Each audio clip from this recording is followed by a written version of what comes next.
this evening. My name is Oliver Hashemizadeh and I'm an activist of BDS-Austria, part of the international BDS movement, a BDS group founded in summer 2014 and as a support of the international BDS campaign. BDS stands for Boycott, Divestment and Sanctions. I'm very happy to welcome Renen Raz in Vienna.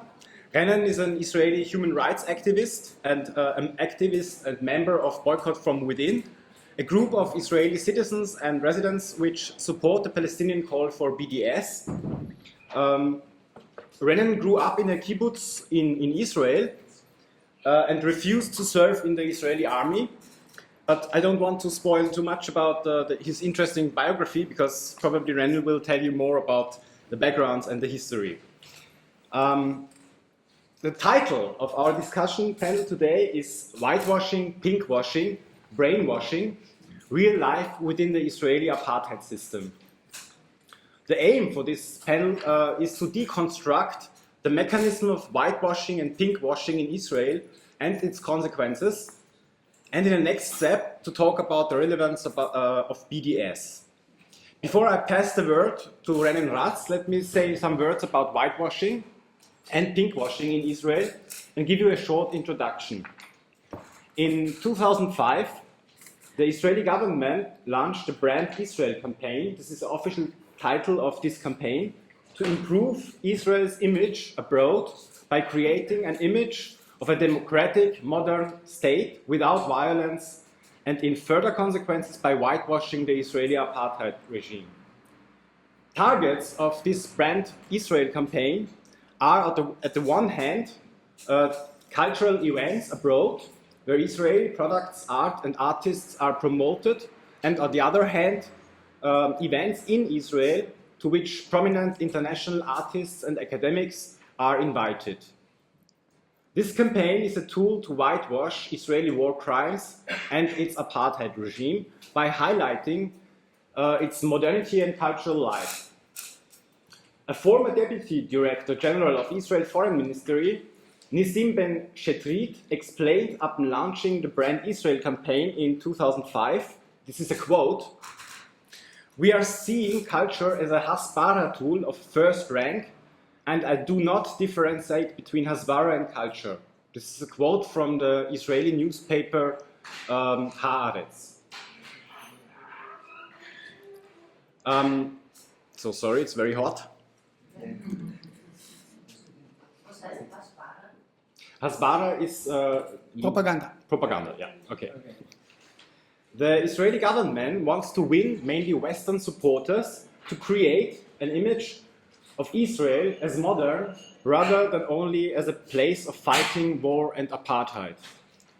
One form of this whitewashing is pinkwashing, which is the cynical use of the gay rights to distract from and to normalize Israeli occupation, settler colonialism and apartheid, meaning giving rights to a marginalized group like the LGBT people and creating a picture of Israel as a queer and gay-friendly state, and at the same time legitimizing the denial and restriction of the rights for the Palestinians who live under occupation in an Israeli apartheid state.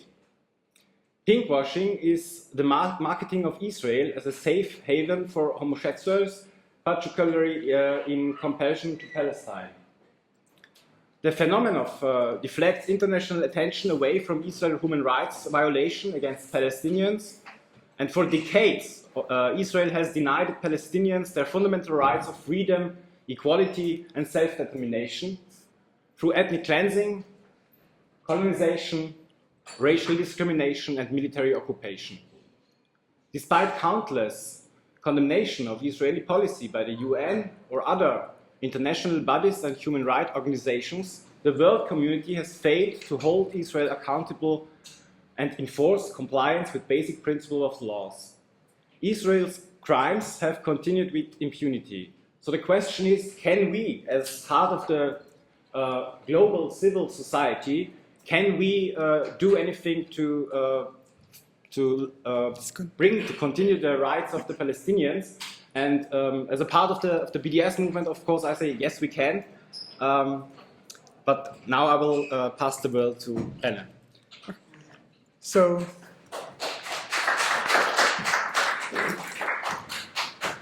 first of all, I would like also to say thank you all for coming in and listening. So let me introduce myself. My name is Renen. I'm 26 years old. I'm a dissident. I'm Arab Jew. I grew up in a kibbutz named Dorot, which is located between 3 to 10 kilometers from the Gaza Strip. And as the most important thing for me is that I'm a conscious objector, which means I refuse to do the army service, which is obligatory for men and women. But when we refuse to do the army service, it's not only the act of the refuse to be part of the military occupation of the Palestinians, which is illegally. It's also to stand in front, it's to also exclude yourself from the Israeli society, and to say that it's to deconstruct and to question their morals and their values. Because in Israel, a person who have good values is a Zionist person. This is it's only the beginning. But our military, that's what I would call the military service, doesn't really start when we are finished high school. The old brainwash start from the moment we enter the educational system, which is the kindergarten. When we started to go to the kindergarten, we have a special worksheet. It's a soldier holding a weapon, and we need to circle the soldier and connect that with a line to a white dove as the symbol of peace. This is how it's only the beginning of the things. But of course, when we are getting a bit older, we learn also how to write. This is why we write letters to the soldiers saying thank you for protecting us, thank you for saving our lives. And this is why also we feel very afraid all the time, especially in the kibbutzim, which we are really close to the Gaza Strip. But when you get in even a bit older, but even when we are getting a bit older, we are also going to the army bases of the soldiers and for moral support and give them candies so they would feel better. This is how we're always in contact. We always see the soldiers on uniforms or on duty, but it's not only in their army bases. It's also on the streets, in our schools, in the public transportation, and in the streets. They are everywhere. And to see a soldier wearing a uniforms and holding a weapon in the street, it's look almost as normal, which is the exact opposite. This is the most abnormal thing. But when you are in school, we never learn about the Palestinian Nakba, which is in Arabic mean a big disaster. Because by the Zionists, it was an empty land. There was no one there. So if you want to learn about it, you have to find it in your own way. My story was because I was living in a kibbutz. When I was a very young child, I walked around in the fields and I saw some of the houses that used to be remained from the ethnic cleansing in 1948. The house was made of stone and it would look nothing like the house that I lived in.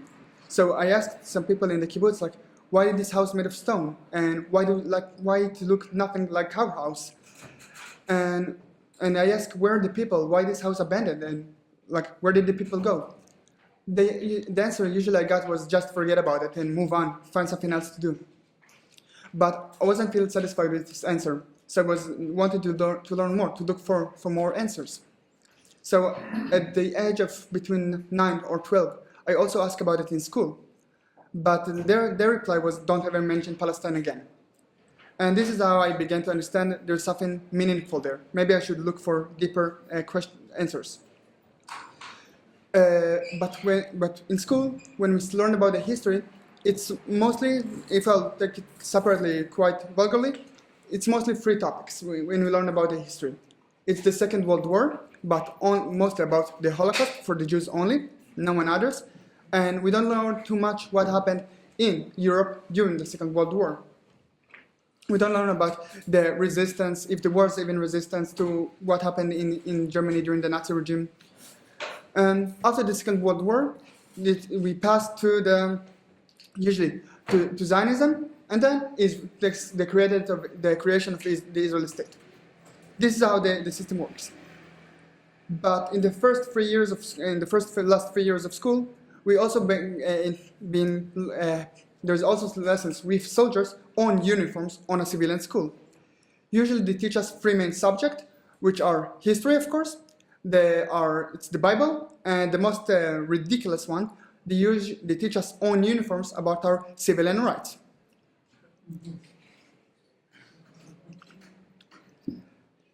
But it's not only those topics that they teach us. There's every now and then. There's also they also speak with us about how meaningful and how important it is to do the army service. And they try to also scare us and to intimidate us by if we ever dare to refuse. But usually, you get the first draft, the first letter to being specified in the army at the age of 16 and a half to 17. For some reason, the army made a mistake with me and he sent me the letter at the age of, by my memory, if I remember, maybe 14 and a half, 15. But even back then, I already knew I'm going to refuse. And I told him, I'm not going to collaborate with you. I'm not going to wear the uniforms or listen to any order. And I don't wish to be part of your cult. This led that they gave me an appointment with the army psychiatric. He told me after one meeting, okay, I find you mentally insane, and therefore you're unable to do the army service, and you're being released. Okay. This is how it was for me it was quite uneasy. And this is also was the reason why I wasn't in jail for this action. But because I was still in school, and I had to go to these lessons with the soldiers, so in some of the lessons when they told us how important it was to do the army service, I asked them a few questions, like when they say about the morality, and I asked them a few questions and it made them cry. For example, when they said how much important for them it's to protect the country, I asked them if it's more important for them to arrest a minor kid or just to shoot a Palestinians. I don't know why, it made them cry. I was sent to the principal office, and he told me, because you're making the soldiers cry, so please don't come to these lessons again. And also in school, they talked to me about sport lessons, because the men were supposed to be combatants, we're supposed to be fighters, and I refused. So they told me, maybe you're not supposed to be in such a good shape. You're not going to the army. And I had to tell them, but I still want to be in shape for myself. But they still, they say, okay, but we prefer that it would be for fighters, for people who are going to do the army service. This is how the army is the most sacred thing. It's the most fundamental thing that connects all the people together. The experience of doing something as one unit. But when I also refused to do the army service, we suffer from sanctions and reactions from the society. In my case, it was coming from friends that some of them left. It was coming in my kibbutz and from school and from my family, for many different directions. For example, and I told you about some of the reactions I got from school, and in my kibbutz, they didn't really see it in a really good eye. For example, we can get a separate room from our family. So we can live alone while we do the army service, and we come back to this room, and we can live there. But because I refused, I didn't really get that room, and all others did.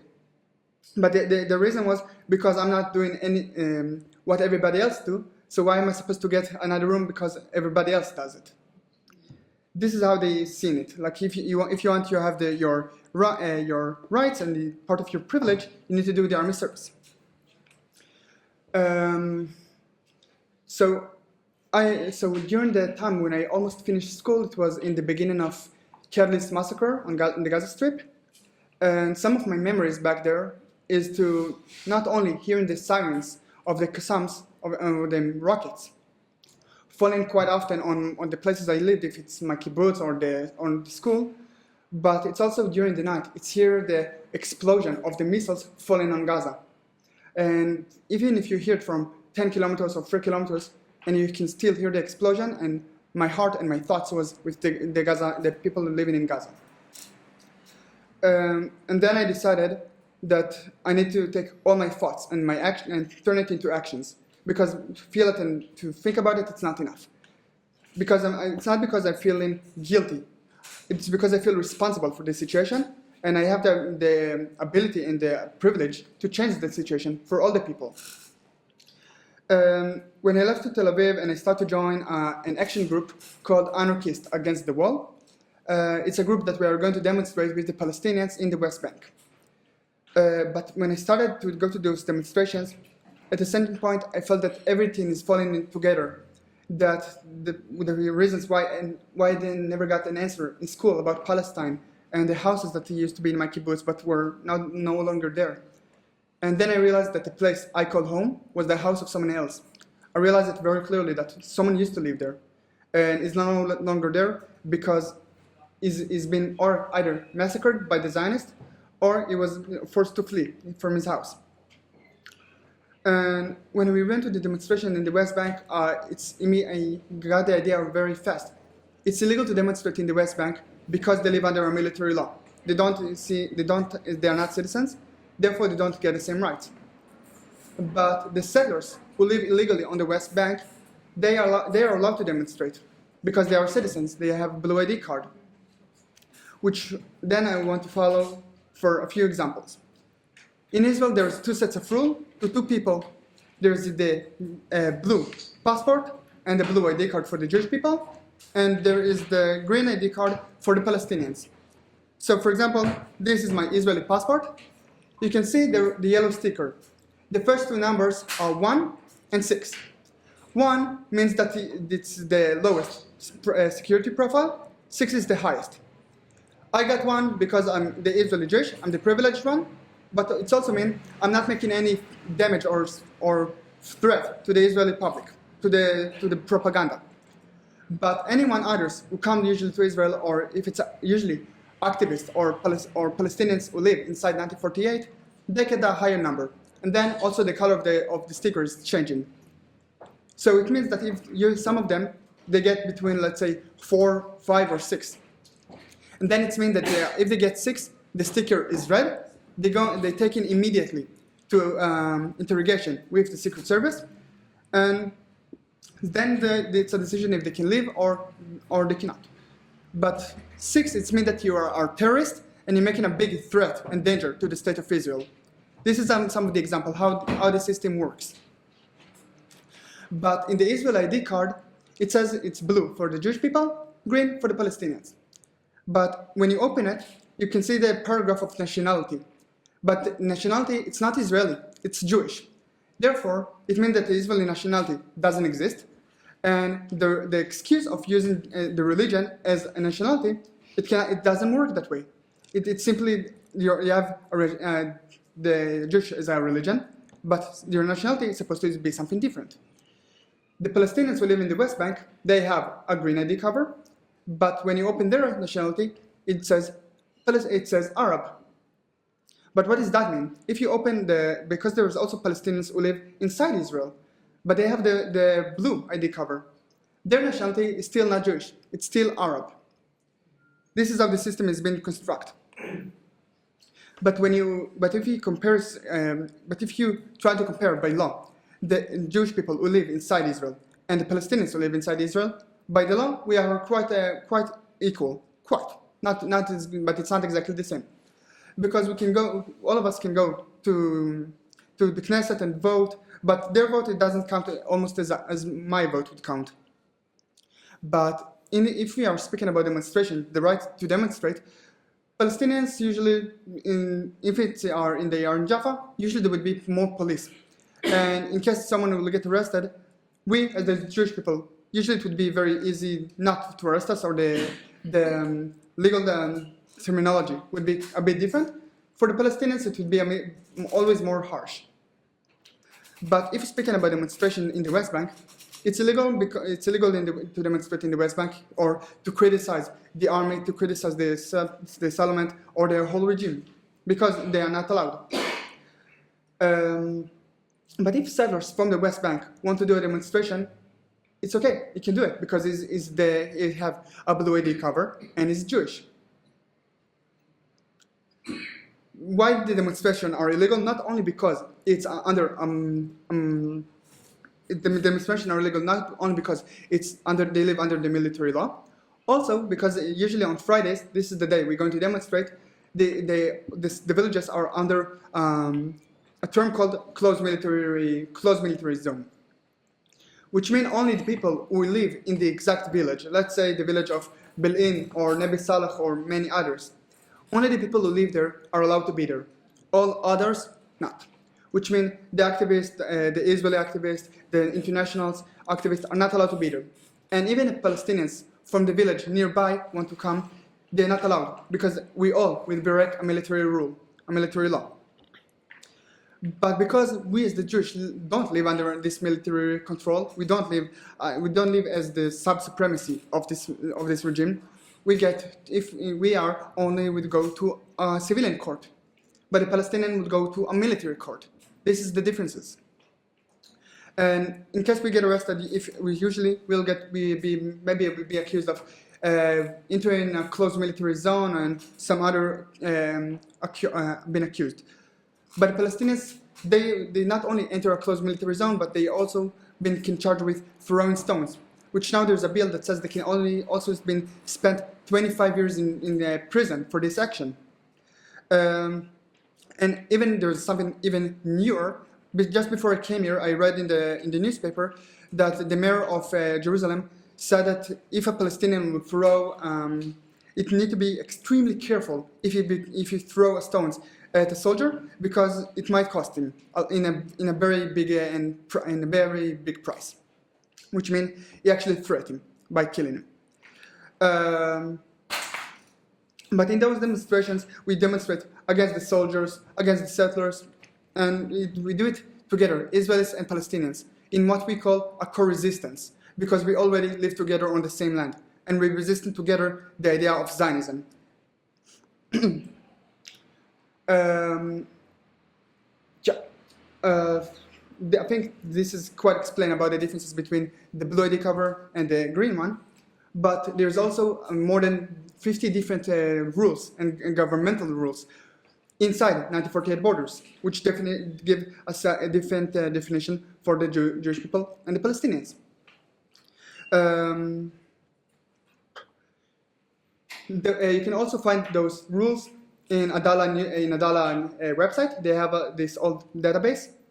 I would like to be more focused on 3 of them. The first rule is the law of return. This is for the Jewish people, which is also in counter for the right of return for the Palestinians. The right of return for the Palestinians, it's all the refugees from all over the world. If it's from Europe, from the US, from the Middle East, if it's from Yemen, Jordan, Egypt, but also for the Palestinians on their own land, in Palestine, if it's in the West Bank or in Gaza. Because also two-thirds of all the Palestinian populations are refugees. The right of return means that all those Palestinians can go back and live inside 1948 borders, what used to be their own land. But they're not able to do it because they're not Jewish. This is how the rule works. So what is the law of return? Any Jewish person from all over the world, regardless where he comes from, regardless to his age or nationality, and this person doesn't have to speak Hebrew. The moment he comes to Israel and registers in one of the municipalities, he immediately became a full citizenship with all of his rights. This is how the system works. This is the law of return. But the second rule that follows it and complete this rule is the civilian rule, which is a committee that decides who can be a citizen and who cannot. Of course, citizens the Jewish people immediately get don't have to go for this committee because we are the Jewish people. It's supposed to be the Jewish state. But Zionism is a secular movement. They don't believe it's because it's a secular movement. They just use the excuse of Judaism. But most of the Zionists, when they don't believe in God, it's not part of their life. They don't practice the religion, but it can still come in and say the excuse God promised us this land. And this is how it works. This committee, it's the same method also for the kibbutzim, which it's also work in my kibbutz. The method says that who can be a member of the kibbutz and who cannot. But in almost all the kibbutzim, if not in all the kibbutzim, Arab Jews like me cannot be a member of the kibbutz because it's mostly for the European Jews coming from from European Jews. And and if you are also Ethiopian, even though you're Jewish, but you're not white, so you also cannot be a member of the kibbutz. And of course, for Palestinians, even they are live there for their whole life, no, they cannot be a member. This is how this system works. But there is also something called unrecognized villages, but I will go back to that in a few minutes. So this is also part of the citizen law. The last rule is the Family Reunification Law. It's a rule that says who can live where and in what circumstances. So if, for example, a family living in the Gaza Strip, they want to get married, no problem. They both live under this siege, under this rhythmic closure, so no one can come in, no one can come out, they can get married there. There's no problem. But if two Palestinians from the West Bank want to get married, then it depends where they live. Where they live, maybe there's checkpoints, maybe there's block roads on the way, maybe it's depend on the cities in those situations. So it's a bit more complicated, but it's depend. But if Palestinians from the West Bank want to marry someone in the Gaza Strip, then it necessarily means that the Palestinian from the West Bank must move to the Gaza Strip. Then it's also mean probably this person would never see his family again because they live under the Gaza Strip. But now for the most interesting part, what happened if a Palestinian from the West Bank want to marry a Palestinian who live inside 1948 borders with the blue ID card? It necessarily means that the Palestinian who live inside 1948 borders must move to the West Bank, renounce his citizenship, and live under a military rule. That's the only way. No way around it.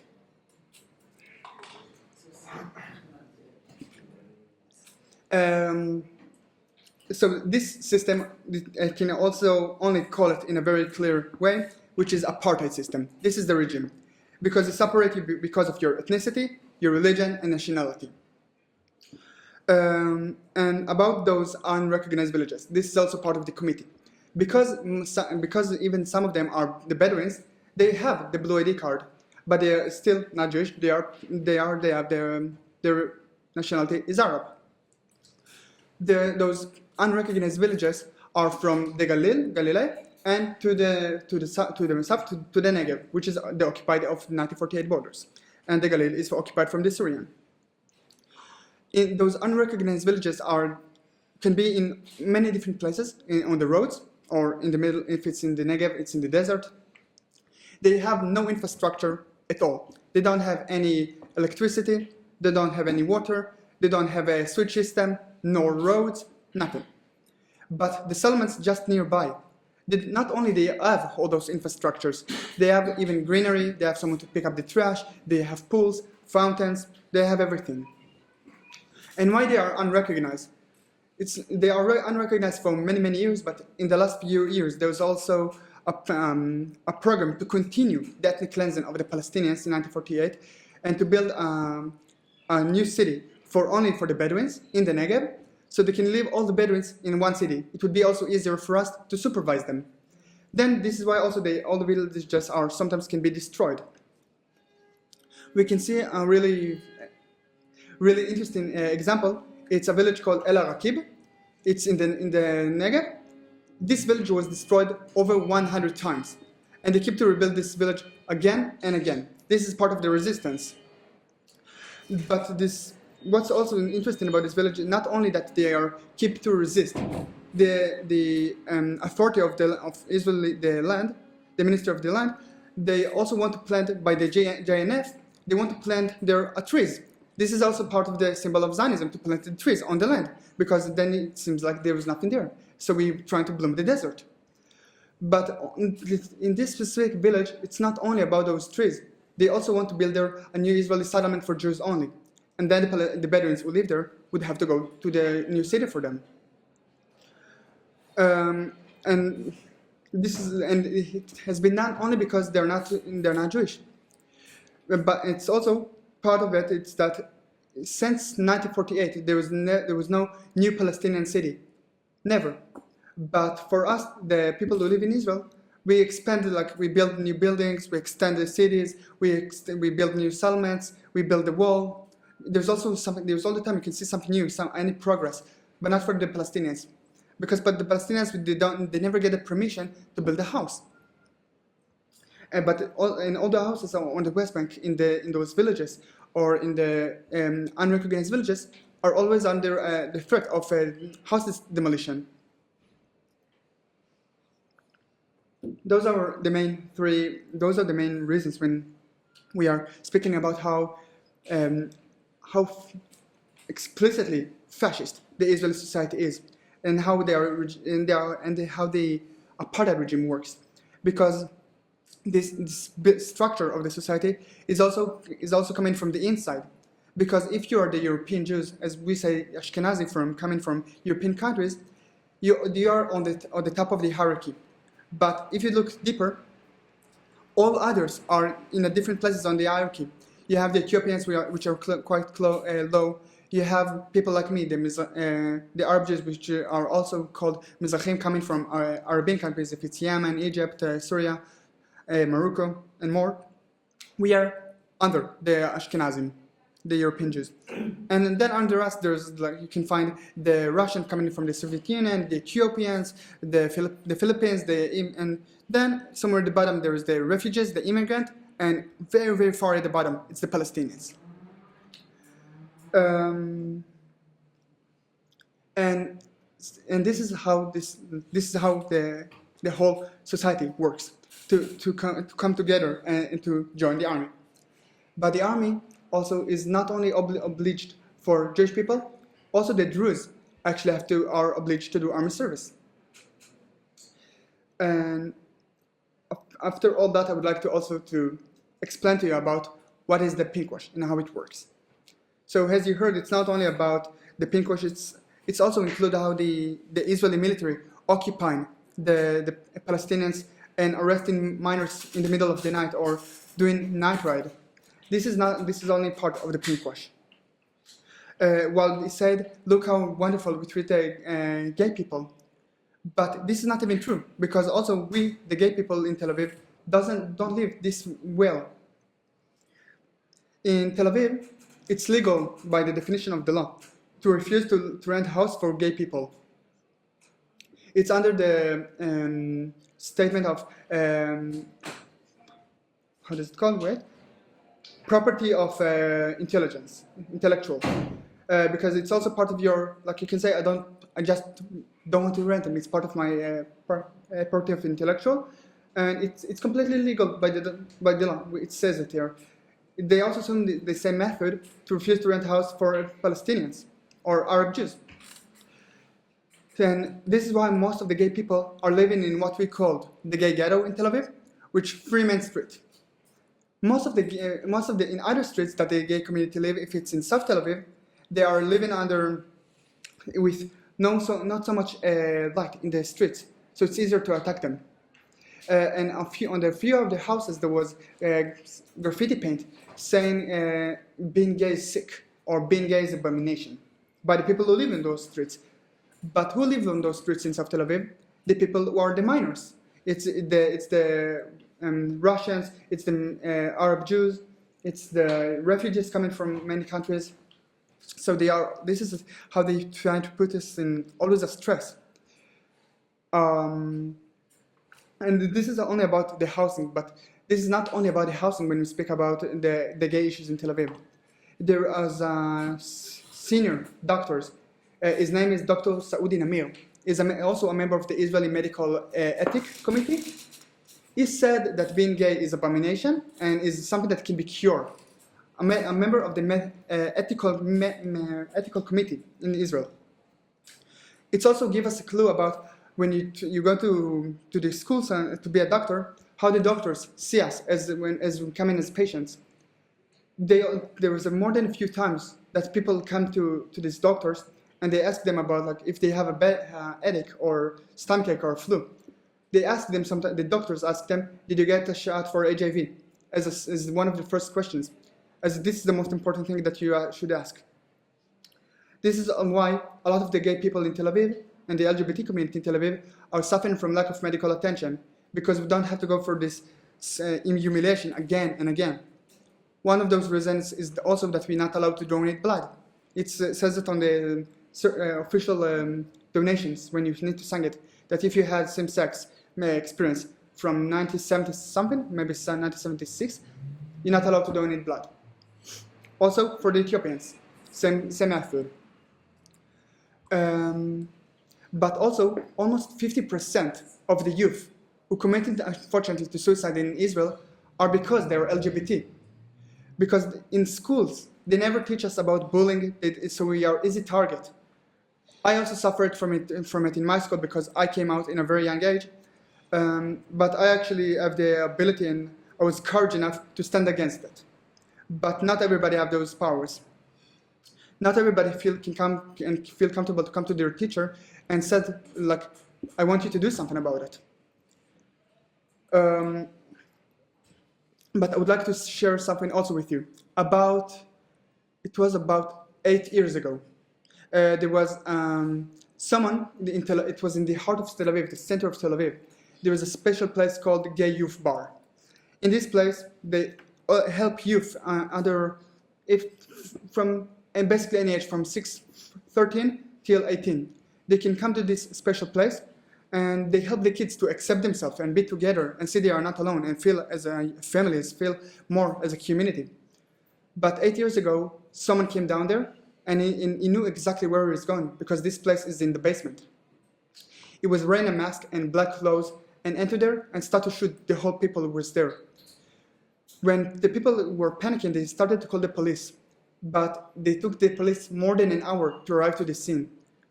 Now, this is not part of the pinkwash. The part of the pinkwash in this crime is the police declared this is not a crime. This is not a hate crime, and it's explicitly a hate crime against the gay community.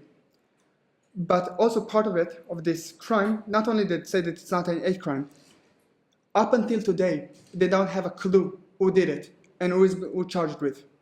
So it's meant that the person who murdered still walking free today.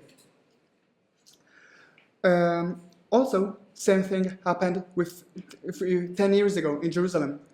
There was a big pride parade, and there was someone who came there to the pride parade. He was wearing costumes of ultra-Orthodox, and he was stabbing one man. This man that stabbed got arrested for 10 years, and a few months ago, as you may heard, same thing happened in Jerusalem, also in the pride parade. But I don't know if you heard about it. It was the same man who stabbed also 10 years ago. His name is Shai Schlesel. I'm saying he's plain as Orthodox because if he would actually follow the Judaism, he would never kill. This is because this is against our 10th commitment. Also, the police were taken to interrogation because he murdered, because he's saying that he's willing to do this crime again. He said that he don't see the problem with stabbing gay people because it's against his religion. And the police were aware that he's willing to do it again. And they didn't check him when he came to this pride parade. They didn't check if he carried any weapon or a knife. This is why they were collaborating with him. And it's almost as saying, we are approving for you to kill gay people. This is why in Israel, and especially in Tel Aviv, it's not so safe for us because we can still get attacked in the street. If you have a boyfriend or a girlfriend, of course you can walk hand by hand in the street. But it's also mean that sometimes people throw nasty comment at you. If it's like just look of disgust, or if it's for girls, that the sexual harassment usually would be if they can join. This is how it works. And one of the most important things also to explain specifically in Tel Aviv, because it says it's such a gay heaven in the Middle East for gay people. There's only one place, shelter for gay people in Tel Aviv, that if they had to run away from home or if their parents kick them out of the house because of their sexual orientation, they have only one place to go, and they can come there at any time, even with just a short notice. But what's interesting about this place, it's only been continued to exist only from donations, but not from donation of Tel Aviv municipality. Every year they reduced their funds for this special place, for this shelter. But for all other shelters, they keep to give the funds. This is why we are not living unequally. This is why it's also, of course, we cannot get married. We can also live under something called known in public. But this known in public, it doesn't give us even the same rights as known in public for heterosexual people. So, and what does that mean? If, for example, I would take for the most clear answer, if two gay men living together and they want to adopt a baby, This baby, only one of the parents can adopt the baby, and the other one have no authority of the kid. And if this kid need to go to school, or unfortunately this kid have to go to the hospital, only the parents who register and have the authority on the kid can do that. The other partner have no authority on the kid. This is how we are living as second-class citizens. And after this whole horrible stories, I would like to come with a solution, and it's a solution that is also very easy to remember. It has only 3 letters: BDS. So, as Oliver said in the beginning, what is this BDS? The BDS is a Palestinian movement calling for justice. It started 10 years ago, and even 10 years ago it already had more than 140 organizations, unions, trade unions, universities, that more people in universities and trade unions keep join more and more every day. This movement have 3 basic demands. The first one is to end the apartheid regime and the military regime in the West Bank and in Gaza.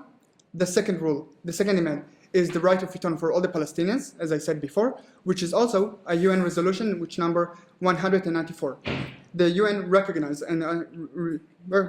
it's recognized as a resolution in the UN. And the last demand is to live in justice for all the people who live in this regime, in this region. The BDS call for boycott, divestment, and sanctions. When we are calling for boycott, it can be for Israeli goods, it can be for Israeli cultural events, it can be for the army embargo, and academic, and of course more. And then you have the divestment. The divestment can only companies and churches or universities can divest from other companies that they are doing funds with. So I'll go back to the boycott. We're not boycotting anything because it's Israeli or because this person is Jewish, but because they are the ambassadors and they are the representatives of this regime, which has no legitimacy. Because in cultural event, of course, anyone can have the right to do cultural event, but Israel also used it to whitewash the crime of apartheid. They try to paint Israel in look how cultural and beautiful it can be. But Palestinians, of course, they cannot do these cultural events. It's also because in some of the cases, the Ministry of Foreign Affairs are being the funders or the supporters by the funds of this cultural event. Therefore, this cultural event is boycottable because they're trying to use it as propaganda, not because this person is Israeli or because he's Jewish. And about the divestment, you can see very nice examples that what happens when you start to divest or start to call for the boycott and how this pressure works.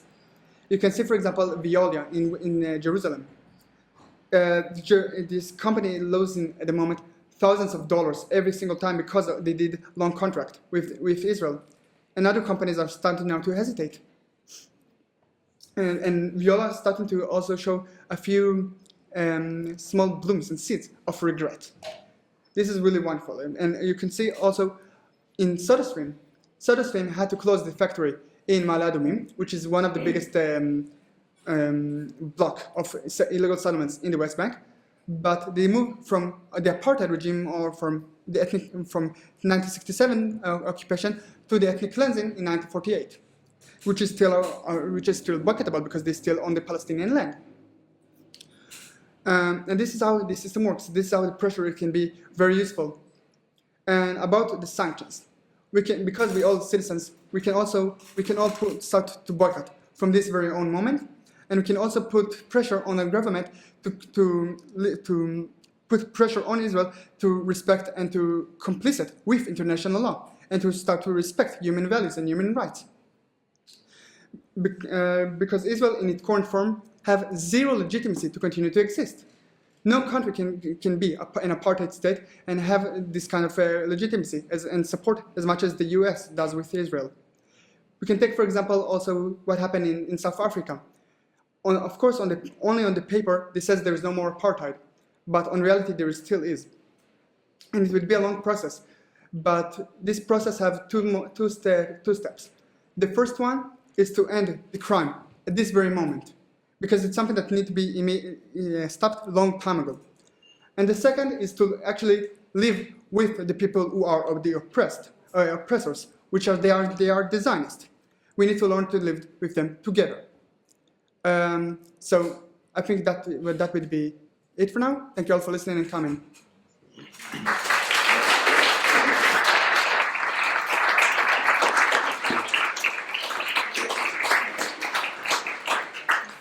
So thank you very much, Renen, for this interesting presentation. Yeah. First of all, this flyer is going around. This is not from BDS. I want to mention it that this is not from BDS-Austria. I don't know the owner of this flyer, but I would ask if you want to give flyers to the round, please ask before if it's possible to send these flyers. First, perhaps a question from my side. As you know, BDS-Austria is now more than 1 year old, and we founded in the summer of 2014. And we have also info points at the city. And most of the, or some people are asking us if boycott is not a very aggressive method of making pressure to Israel. So why? What would you answer? Why is it an aggressive method, or is it? Okay, so I can't find anything that is aggressive or even violent to call for boycott, because even if you just speaking about even Israeli products, if it's the fruits or vegetables, or let's say even a product like a new refrigerator that coming from Israel, you have the ability and you have the right to choose what you want to use your money for. Therefore, it cannot be something that is aggressive. You can just choose what you want to buy and what not. But also, you can remember that the first ever call for boycott of any product was from the Israelis, the Zionists, against the Palestinians. This is something that it's really interesting to when you speak about it, because it wasn't the first time that the Nazis did it to the Jewish people. When you boycott, as I said, you don't boycott because it's coming from Israel. It's because this product is coming from a stolen good. If it's, for example, ahava, that is also a double crime, not only because it's from the Jordanian, because this it's from a place that is occupied, and the owner of the place cannot go there. And this is part of the tactics, because you need to think about if it's anti-Semitic or if it's too aggressive. Because also the economy of Israel, 12% of the whole economy is going for military aid or for this occupation. 12% of the import, which is a lot. It's number one in the world, actually. No, the export, sorry, my bad word. It's the export, number one in the world. So every time you buy something that is from Israel, this tax go to this 12%. This is why I believe it's the least we can do. I would like to bring the conversation back to pinkwashing and ask if there is discourse on pinkwashing within Jewish Israeli society, and not among activists, but among the broader society. Unfortunately, not at all, because even the gay community, the LGBT community, they most focus on the rights to get married, but not on, for example, on the youth who stop being afraid and can actually come out of the closet without being too much afraid about it. They have to get to buy a house and to get married and do the army service. And when they finish the army service, they can be as equal citizen as anybody else. But they're trying to be to behave as any other person and not to support about their own rights, because they don't see themselves as second-class citizens. They feel a bit discriminated, but they don't understand why. And only the activists can speak about it at the moment. We are the only one, at least that I'm aware of, that we speak about this topic, because it's not happened also that much that gay people being refused to gay housing, but it's enough that it happened a few times for me and a friend of mine, so we can speak about it. I have a question about your activism, your experiences with it. Have you had any success personally getting through to more conservative elements of Israeli society, or maybe more reactionary, either individuals or elements, and how have you been able to do that? We can also even speak about it even less than 1 year ago. In the Israeli media, they didn't even mention the BDS. They didn't even mention anything about the boycott. But only in the last few months, or maybe 6 months, there is almost every day something about the BDS and the boycott specifically in the news. And it's because we are always publishing about it something on the media, and it's also when we're doing speak abroad. This is how it's been broadcast, and it's helped to flow this topic. In the Israeli at the beginning, in the beginning they were saying also it's anti-Semitic, it's against Israelis, but they started now to say it has no impact. Now they say like how much the impact is so strong because more people joined it. And yeah, that's the answer to your question. Or Yaska, anything else that maybe I forgot? No, that was it. Thanks. I guess that's an optimistic answer. And also something I'm unfortunately forgot to say. One of the differences at the moment between Israel and a lot of other places in the world, in Israel it's illegal to call for BDS. What I'm doing at the moment is illegal. When I'm speaking about the BDS and how it's like, what is the demands and the rights, and what is like how to call for the boycott and what you can boycott, this is illegal. But any one of you, if it has any impact on you, and because what I said, you decided to join the BDS and you decided to boycott, this is legal. You can because it's not illegal to boycott, it's illegal to call for the BDS. This is part of the things that I forgot to mention, and because this is also why we are not able at the moment, or because it is a big risk for us to go out to the street and do it completely publicly. But we are still doing some action every now and then. If you like, we can also, anyone of you who are interested, tomorrow there would be another event, and we would show one of the demonstrations we did as a BDS action.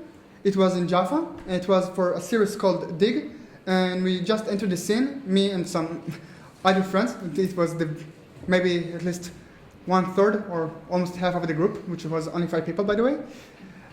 This is how small the group is. But we entered there, and we just completely making a protest inside the scene, because they tried to whitewash the apartheid. This series is about the Middle Eastern and cultural and different ethnicities, but they did it specifically in Jaffa and said that it's and in the West Bank. They try to symmetrize also the situation, but the situation is not symmetrized. There's no symmetry. There's the occupier, the occupied. The one have all the rights, the one have none of the rights. Yeah. By the way, you mentioned already, tomorrow will be a workshop for those of you who are interested in going deeper in the thing. BDS activists, but also interested people who want to be active can join the workshop tomorrow, and we'll also show some video clips about BDS actions in the world, but also in Israel. So tomorrow at 4 p.m. we will have the workshop here in this room. So if you want to join us, welcome. Other questions, please. I'd like to know how much impact the BDS movement has inside Israel. So on the one hand, is the Jewish Israelis, how big is the group of people who are in some way supporting, or at least not completely are against the boycott, divestment, sanction among the Jewish population, and especially the so-called Arab or Palestinian citizens of Israel. What is their point of view of the BDS? Okay. So first of all, as I said in the beginning, the call for the boycott for the BDS is a Palestinian call.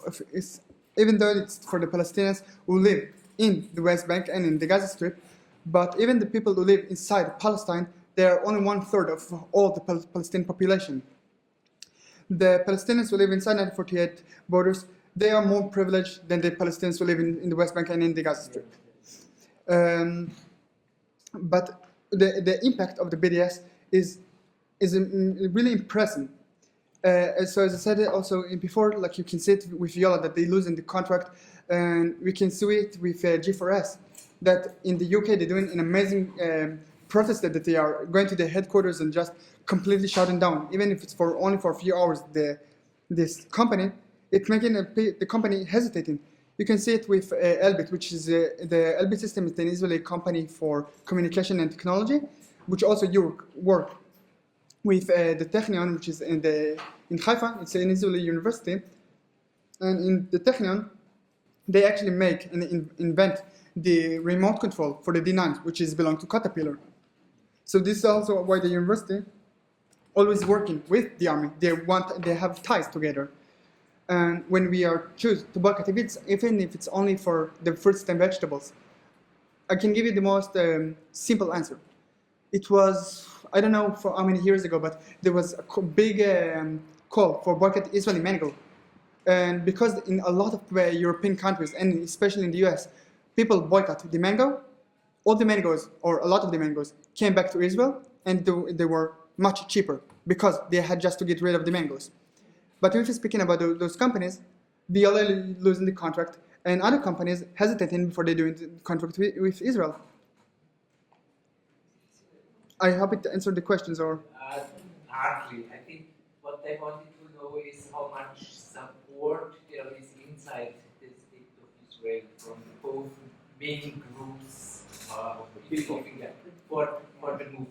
So, because I think it is very important for a movement like this that it gets as much support as possible from the people who are affected in some way. No? Yeah, okay, so I understood it better now. The BDS itself inside Israel, we are very few people. When I say very few, like maybe around, like it's just very, very specific people. Like it's me and other persons that we all work in the same groups. In my specific group is in the BDS or in the official name that we have Bucket from Within or other official name that we have. There's no really Palestinians from the 48 borders. But it doesn't necessarily mean they don't support it. It's just a bigger risk for them because we are the privileged.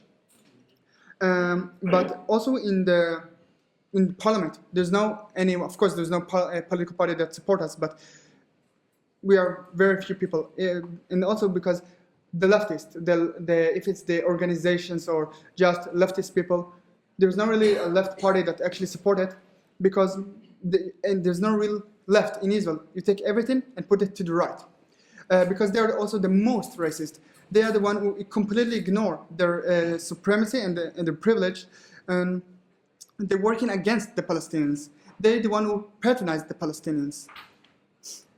So it's just few people who are coming and like actually resisting everything that this state is representing. And I hope I answer better now. If not, But at the same way, many Israeli who are active in boycott from within or other things for Palestinian rights, they are leaving the country. Yes, a lot of us do leave the country, and it's for many different reasons. And I think, as much as it's unfortunate that we are leaving the country, and then we can ask ourselves, so who will stay there? Who can actually be and like resist? But it's only also, for example, if I'm today, I would live to anywhere else. I can still use to become an activist. Can still stay an activist from outside Israel, and to still have the privilege as the Israeli Jew inside Europe, and I can still continue to put much more pressure from the outside, because when I'm in Israel, or let's say moving to Austria, just for an example, and I'm using my privilege as the Israeli Jew to come into Austria and it's still legal here, it would be easier even for your group because I can use this voice. And this is why also my voice as the Israeli Jew is so unique in this movement, because it's the complete proof and solid ground. It's have nothing to do with Judaism. And the people who stay there, unfortunately, as much as I would like to say, I feel responsible, but I can use this responsibility also from the outside. Yeah, please. I've been hearing a lot about sort of the dangers of participating in left-wing activities in Israel, especially recently. Do you feel like the climate for leftists in Israel is getting worse? I would. There's no, as I said, there's no real left. So it's depend who you ask. Like, if it's some political parties, I would say no. Like, they are part of the right wing. Most of them, don't understand what they're doing. And if it's, for example, let's take, for example, one of the political party. Our name is Hadash. It's the Communist Party. They are supposed to be a mixed party of Palestinians and Israelis, but they are against the right of return. They said it almost explicitly. They just said that they support a two-state solution, which is no longer relevant, and they said that if they would beat the right of return, it's only to 67 borders. So the only risk that we've seen so far, it was in the massacre on the Gaza Strip when we did the demonstration, which we actually was in some kind of a danger that we might be in attack on the streets. But on a daily basis, we are not in danger. We can when we raise a voice, or if I'm being recognized in the street, there's a chance I might lose my job for it, but it will still be illegal to fire me for this reason. On the other hand, I can tell you, there was one time me and some other people hold a sign saying "Stop Arming Israel," and just posted on Facebook. Unfortunately, on the same day I was on work, I got injured and I had to go to the hospital. Nothing serious, by the way. But at the same day, people from the staff of the hospital and other patients saw me and they asked me, "Hey, you were the person who always signed a boycott Israel, stop arming Israel."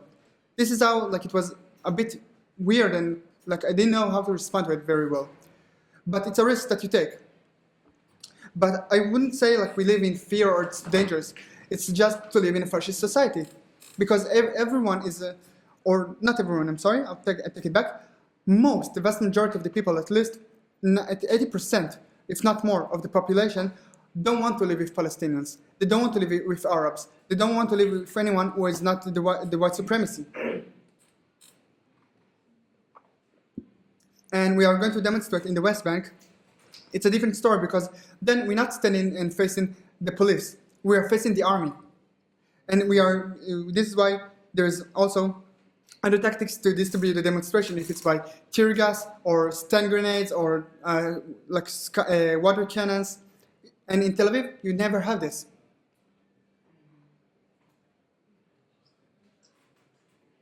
They also use live bullets. So they also use live bullets against citizens, against the Palestinians in demonstrations. This is a bit more difficult to answer it, because No, I've seen it. So I've been to demonstrations where they shoot with live bullets. So that's really not that unusual, actually. It's actually very unusual. Maybe they do it by the law; they're not supposed to, but it's happened very rarely. They do that. So I've seen it. So and a friend of mine got injured. So said that also even the rubber-coated bullets, they are extremely hard. That they are very, very harmful. But they also do use live bullets. They don't use much live bullets. I'm sorry, really. Yeah, no, maybe not that much, but they do use it too. So I can tell you, let's say in the last demonstration I've been, they use for demonstration that was taking maybe 5 hours, they shoot only once. There's special operation when you're supposed to use live ammunition. Usually, then they use a lot of rubber bullets and rubber-coated bullets and sponge bullets. They use but there's another thing. All of those weapons are different than live ammunition. It's completely different. yeah, I know. What I'm saying is I've been to a demonstration where they did use live bullets, and I have to say it wasn't necessary. But they didn't shoot in the head; they only shoot in the legs. But still. But I'm not saying they never use it. I'm saying it's supposed to be in a very extreme case. And by the law, if there is any Jewish people, they're not supposed to use any live ammunition. That's what was very surprising. So it was in Hebron, so I know it's quite a difficult place. But there was also a lot of Jewish Israelis who came there to protest. Maybe it was in the Open Shuhada Street? Yeah, it was the Open Shuhada Street. So in Open Shuhada Street, it's not surprising, they just going crazy. Yeah, You know, for all of those of you who don't know, in Hebron or El Khalil, there is a special street called El Shuada Street. This street was completely closed for Palestinians, and Palestinians only, of course. It used to be the main street in Hebron. This is where the market was, and most of the economy was blooming. The Israeli army blocked the road just because they can, and ever since, like every year, there's a demonstration calling to open the streets. But because in Hebron the streets are very, very narrow, so also every tiny things that happen there, if it's tear gas, it's taking time to extend and to to run away. But every single sound, or the soldiers are on their edge, like they're so stressed there. They always look like when they hold the weapon, they're always on the trigger all the time. This is how stressed they are. But if it's in Hebron, it's a different story. It's still a bit of a different story. Like, I was actually surprised because I didn't expect it. As I heard, it was supposed to be illegal for the soldier to shoot with live It's not illegal. It's depend on the situation. If there are Jewish people in the demonstration, it's a bit more difficult for them.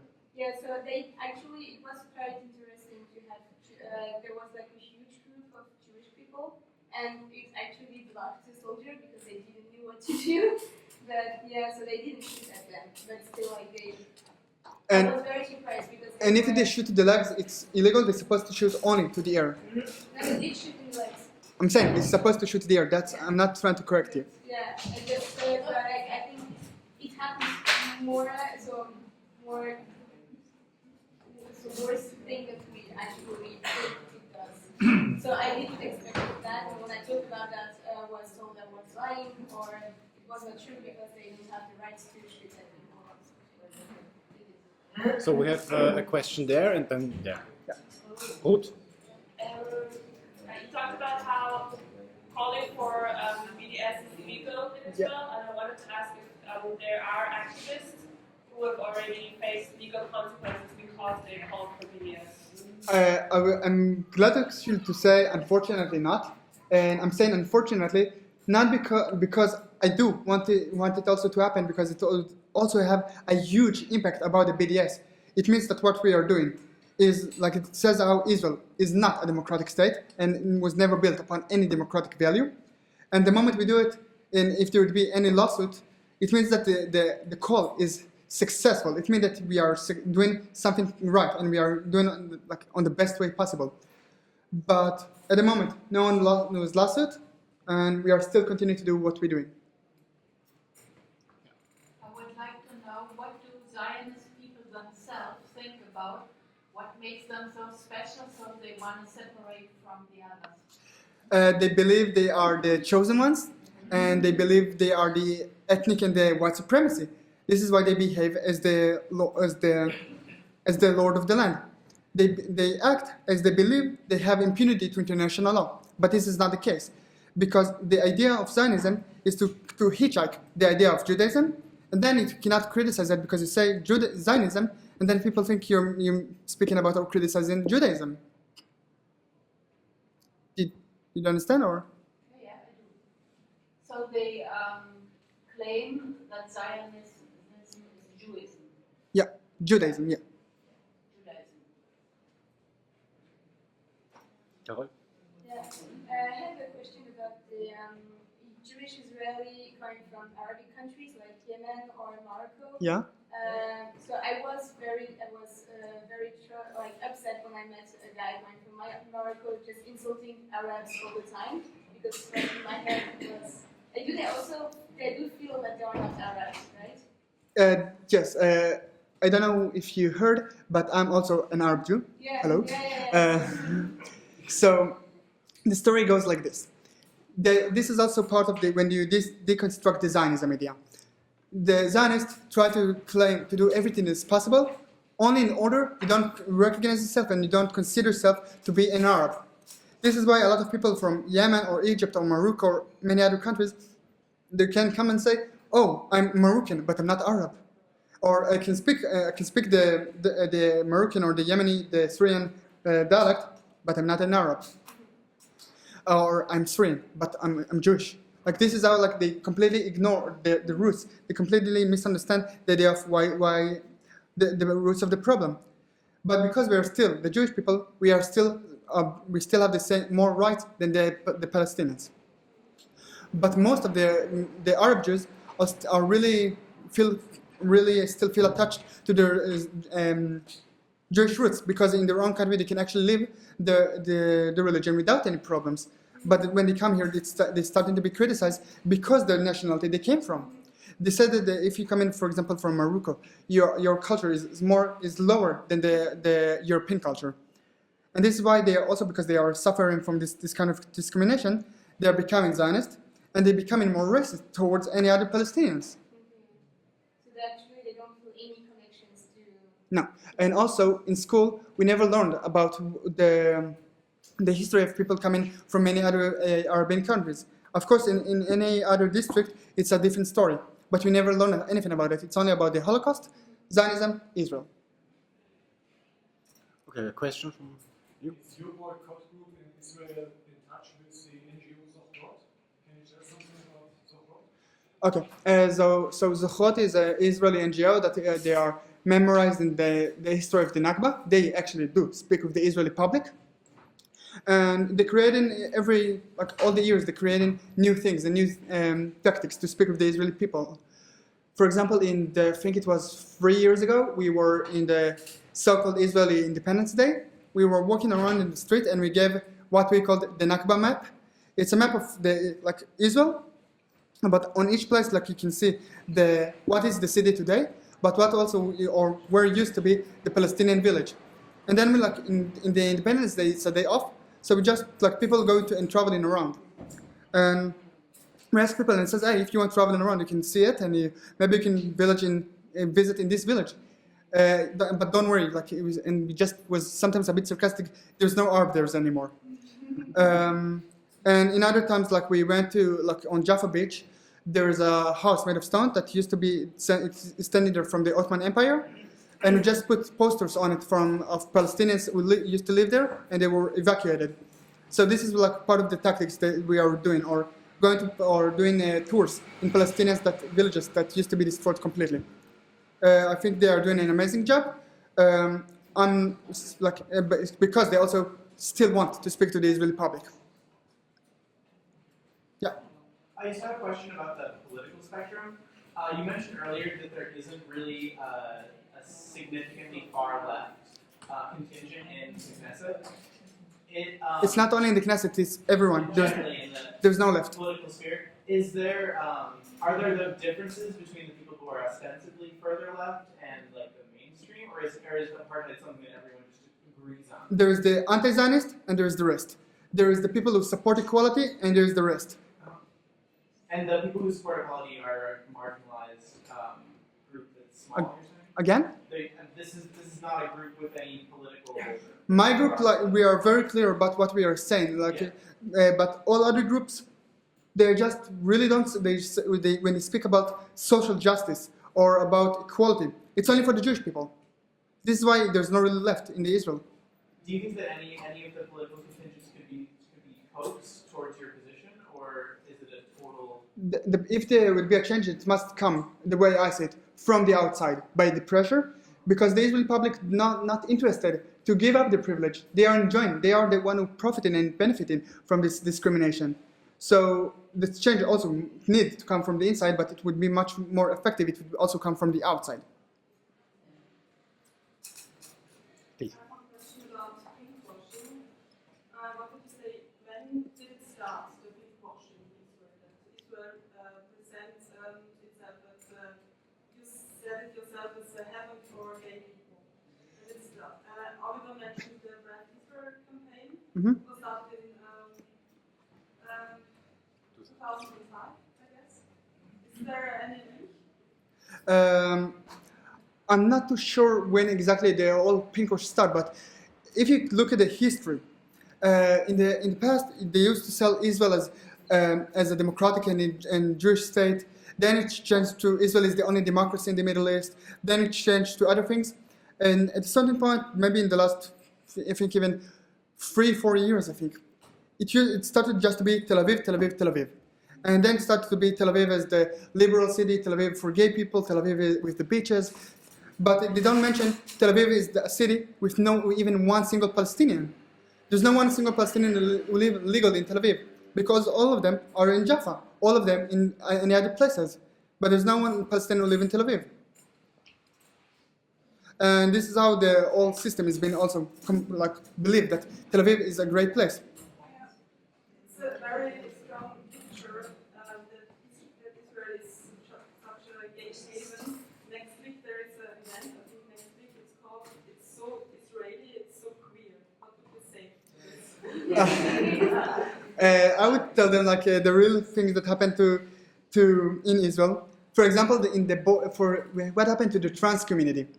I know that basically almost 3 months, the border police finish to do their exercise in Tel Aviv, because they also practice in the civilian places. But when they practice in Tel Aviv, of course, it's mostly in Jaffa, where the Palestinians are, not in real Tel Aviv. And when they exercise, they also sexually insult transgender women. Sometimes they even attack these transgender people. And in demonstrations, the radical groups in the Pride Parade, we always get attacked by the police. And sometimes we even manage to get arrested in a Pride Parade, which is the funniest.